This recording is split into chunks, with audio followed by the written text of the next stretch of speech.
दरिया चनाब का दूसरा बड़ा सैलाबी रेला मुल्तान की हुदूद में दाखिल हो गया। अगले चंद घंटों में हेड मोहम्मद वाला और शेरशाह पुल पर एक बार फिर दबाव बढ़ेगा। हिफाजती बंदों पर भी दबाव बढ़ रहा है। मजीद जानते हैं हेड मोहम्मद वाला पर मौजूद डॉन न्यूज़ के नुमाइंदे तासिर सुबानी से। तासिर, बताइएगा इस वक्त क्या सूरत हाल देख रहे हैं आप वहाँ पर?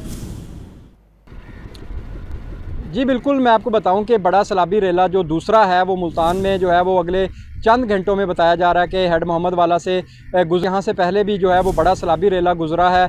इसलिए जो है वो इंतज़ामिया जो है वो इस वक्त अलर्ट तो है, लेकिन उनका ये कहना है कि ये पानी भी यहाँ से बआसानी जो है वो गुजर जाएगा, क्योंकि पहले से ही बस्तियों में पानी मौजूद है। 8 से 10 फुट, कहीं पर जो है वो 12-15 फुट पानी भी खड़ा हुआ है। इसलिए जो है वो मुतासरा बस्तियों में जो है मकान भी लोगों के अब गिरना शुरू हो चुके हैं। अब मज़ीद जब पानी वहाँ पर दाखिल होगा तो ज़्यादा मुश्किलात उनकी में इजाफ़ा होगा। मैं आपको बताऊं कि गरे वाला जो बंद है वहाँ पर इस वक्त भी पानी खड़ा हुआ है और ये मज़ीद इसमें इजाफ़ा होगा। और इसी तरह से शेरशाह बंद पर जो है वो पानी का दबाव ज़्यादा है, क्योंकि जहाँ पर हम इस वक्त खड़े हैं हेड मोहम्मद वाला, यहाँ से पानी जब गुजरता है 30 से 40 किलोमीटर का फासला तय करने के बाद तो आगे शेरशाह बंद पर पहुँचता है, जहाँ पर शहरी आबादी करीब है और वहाँ पर शेरशाह पुल पर पानी का दबाव जो है वो ज़्यादा हो जाता है, जिसके बायस पानी जो है वो मुतासरा बस्तियों में दाखिल होता है। पहले भी जो रेला गुजरा है उसने शेरशाह के इलाके में बड़ी तबाही मचाई और पानी जो है वो नेशनल हाईवे तक पहुंच गया था। इस वक्त भी इंतज़ामिया जो है वो